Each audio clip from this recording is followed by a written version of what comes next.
E já estamos de volta com o Temperando o Papo, recebendo Rosane Martins, ela que é bióloga e também terapeuta holística. E hoje ela vai explicar pra gente sobre doenças autoimunes. Gente, seja bem-vinda, Rosane, Muito obrigada, vez, é um prazer é todo meu. Agora me responde sobre essas doenças autoimunes, doenças epidêmicas também, doenças crônicas, doenças degenerativas. Qual é essa relação com a alimentação? Então, o problema das doenças autoimunes hoje em dia, que nem você falou, né? Elas são consideradas epidêmicas porque elas aumentaram tanto em número, né? Tão rápido que assim elas começaram a levantar suspeitas, né?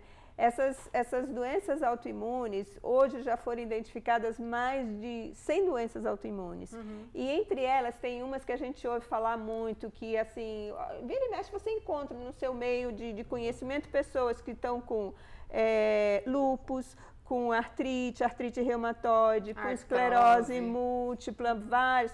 E antigamente a gente ouvia falar de artrite, você falava e imaginava que era com pessoas idosas. E na verdade não é isso. Hoje em dia até criança, né? Uma quantidade enorme de crianças. Nos Estados Unidos mais de 100 mil crianças hoje já são pacientes artríticos, né?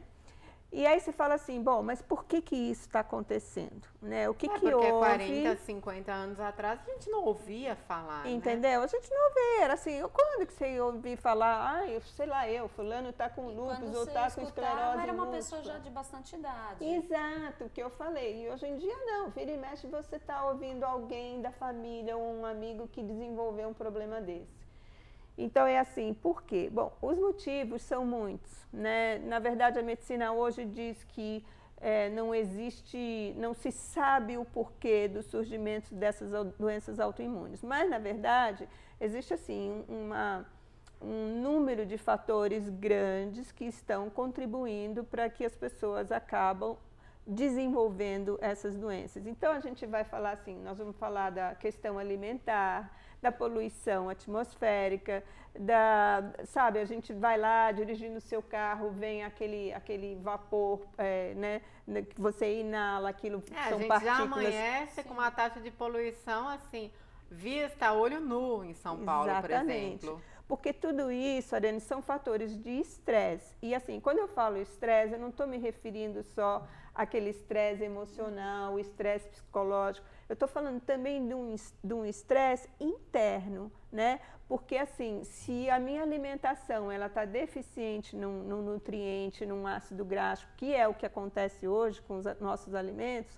eu estou causando um estresse para o meu organismo a nível interno. E a industrialização também, a gente consome muito produto enlatado, industrializado, Exatamente. Pizzas prontas, sanduíches prontos que a gente compra congelados, né, para facilitar a vida de quem não tem tempo. Gente, é um erro tão grande, não façam isso com vocês, viu? Fica a dica já. É verdade. E são os produtos processados, Sim. né? Exatamente esses produtos que, assim, você vai olhar para eles em termos nutritivos, eles não dão para o organismo aquilo que o organismo precisa. E o nosso organismo ele vai se virando da menor maneira possível, do jeito que ele pode. Vai acumulando. Vai acumulando. Então, é como se fosse um barril, né? Porque a doença autoimune, ela se manifesta da seguinte maneira: a gente tem o nosso sistema imunológico, que é aquele que é o responsável por nos defender, vamos dizer. Então eu entro em contato com um vírus, com uma bactéria, um resfriado, é ele que vai tomar conta, que reage e defende o organismo. No caso da doença autoimune, é assim, o próprio sistema imunológico, ele começa a atacar os órgãos, os sistemas. Então, é mais ou menos você imaginar assim, eu tenho um cão de guarda na minha casa que é para me defender. E ele me defende muito bem. Um belo dia, entra uma pessoa dentro da minha casa e o cão de guarda não somente ataca quem entrou, mas ataca você também. Claro. É a mesma coisa que o sistema imunológico faz. E dependendo do tipo da doença, então, vamos dizer assim, no caso da esclerose múltipla, o sistema imunológico começa a atacar o sistema nervoso central.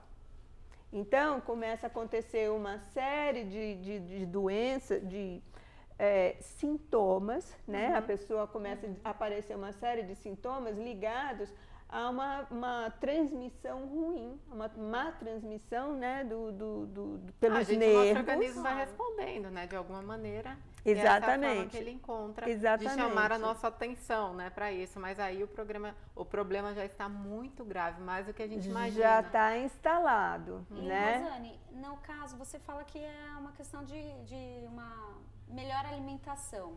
Isso. As pessoas, eu acho que têm um pouco de dificuldade em saber quais são os melhores alimentos para serem adquiridos. Qual é a dica que você dá para fazer uma melhor compra, para ter uma melhor alimentação? Olha, a primeira coisa que eu falo é assim, procura um alimento orgânico, né? Todo mundo fala assim, mas alimento orgânico é caro. Então, mas aí a gente tem que... Não, mas aí eu pergunto para você o seguinte, o que é mais caro? A sua saúde ou o alimento orgânico? É uma questão de você colocar na balança, entendeu? Mas, Rosane, vamos lá. Naturalmente... Eu sabia que ela não ia gostar. Não, gente, porque vamos lá, uma pessoa que tem uma família grande, né? Começar a utilizar de produtos integrais, leite desnatado, produtos já sai um pouco mais caro, tudo bem. Agora, orgânico, gente, isso é muito mais caro, porque o nosso governo não ajuda nem diabéticos que têm esse problema, essa doença grave instalada, a comprar adoçantes, por exemplo, que daqui a pouco a gente vai chegar lá, calma. Adoçantes, que não é um custo igual ao do açúcar. Então, se o idoso já tem recebe um salário mínimo por mês, vamos colocar na condição social de um salário mínimo por mês, tem que comprar seus remédios, porque o governo não ajuda 100% com todos os remédios. A gente sabe que o governo falha, que as farmácias não estão com remédio. Imagina um produto orgânico, eu fui ver, uma cenoura que tá lá, R$5 a embalagem com 3 cenourinhas, o quilo tá R$1,70, gente, é complicado, muda muito o orçamento. Não resta dúvida, mas é uma questão de realmente colocar na balança o que é que vai custar mais a longo prazo. Porque a longo prazo a sua saúde vai ser cobrada, porque tem todos aqueles estresses que eu estava falando que acabam enchendo um barril e aí de repente a pessoa desenvolve uma doença autoimune. É assim, com quais desses fatores que a gente pode lidar com eles, né? Se prevenir. Com quais deles? Por exemplo, do ponto de vista atmosférico, o que nós podemos fazer? Eu vou dirigindo ali atrás da moto do caminhão que está soltando aquela fumaça preta. Eu não estou fazendo nada, eu estou respirando, entendeu? Então, eu não tenho jeito. Agora, algumas coisas a gente pode tentar dar uma controlada. Eu tive uma ideia, Nada, pra gente entrar num consenso.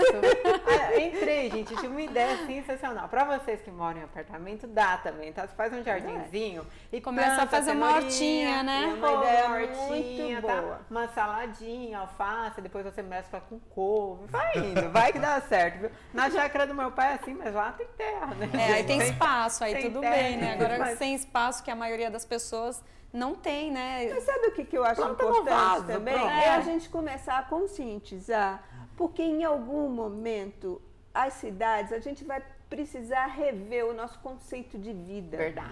Porque esse conceito de vida nosso atual, ele está levando a tantos estresses e o resultado, é por isso que as doenças, elas estão galopando. É por isso que elas estão aumentando, porque o corpo não está aguentando, ele está pedindo socorro, Rosane, entendeu? O meu tá. De todo mundo, ele não é o seu, é o seu, é o meu, é o seu, aposto. Se você conversar numa rodinha de 10, você vai ver que de 10, 11 tem problemas de saúde. É sério, a gente dá risada, mas é um assunto muito sério. E no dia a dia você fala assim, mas Rosane, eu não tenho tempo de ficar fazendo a minha comidinha. Eu passo lá no mercado rapidinho. Porque tem a saúde. Não, isso é desculpa, gente. Desculpa. Olha só, sábado à noite eu estava numa reunião, 8 horas da noite. Gente, tem como. A gente tem um tempinho para fazer a nossa comida, para colocar menos óleo na comida, colocar mais sal. As pessoas precisam se policiar um pouco mais, né? Na verdade. Eu acho que aí já é o quesito. Desculpa, gente, não me leva a mal, bonitinho, porque, gente, aí é a questão de não ter preguiça, de se cuidar. É verdade. Não é? Eu acho que a saúde da gente vem em primeiro lugar, porque se não existe a saúde, não existe mais nada. É verdade. Claro. Então é assim, sabe? Se você vai dormir, sei lá, meia-noite, vai dormir, faz a sua programação um pouquinho mais cedo, faz a sua comidinha e vai para a cama mais cedo, porque isso também é estresse. E Rosânia, tenho pergunta do público, olha só. Temos também um outro ingrediente, o glúten, né? Que está presente na nossa alimentação diária, está sendo associado a algumas doenças autoimunes, né? Por quê? Fale um pouco sobre o consumo desses produtos, Rosânia. Então, o glúten é outro vilão da nossa conversa aqui, né? Porque o glúten é uma proteína muito grande. Sim. E ele é encontrado no trigo, né? No trigo, no centeio, na cevada. Então, são esses três cereais que tem o glúten, né? Essa proteína que é uma proteína muito grande. Agora, você vai falar assim, mas há 40, 50 anos atrás a gente consumia e não tinha isso. Pois é, não tinha, é verdade. E não tinha porque o glúten que tá na pizza, nas massas, nos molhos, na lasanha, entendeu? Todas aquelas coisas deliciosas, aquele glúten que tá lá não é mais o mesmo do trigo que a gente usava 40 anos atrás. Que a nossa avó fazia a massa. E sabe por que não é o mesmo? Porque esse trigo hoje ele é geneticamente modificado. Então, o que aconteceu? Aquele que o nosso intestino foi desenhado para fazer a digestão, hoje em dia ela não faz mais. Então, eu como aquele negócio não então, consigo fazer. A absorção é totalmente diferente agora. Olha, não tem absorção, pior é isso. Não tem. Não tem. É igual a lactose. Sabe, começa a acontecer dá uma alergia, uma inflamação a nível de intestino e aquilo lá cresce. E aí a gente chega no que eles chamam hoje das doenças celíacas, que é a intolerância ao glúten, né? E o que é pior, tem muita gente sendo diagnosticado com doenças autoimunes, então eu estou falando de artrite reumatoide, e eu falo isso de cadeira, porque eu sou uma, que só veio a descobrir a relação com a questão celíaca depois que desenvolveu a doença autoimune. Agora, por quê? Porque ainda hoje, fala-se muito pouco, você chega no médico com um problema, ele não desconfia que de repente você pode ter uma doença autoimune que está sendo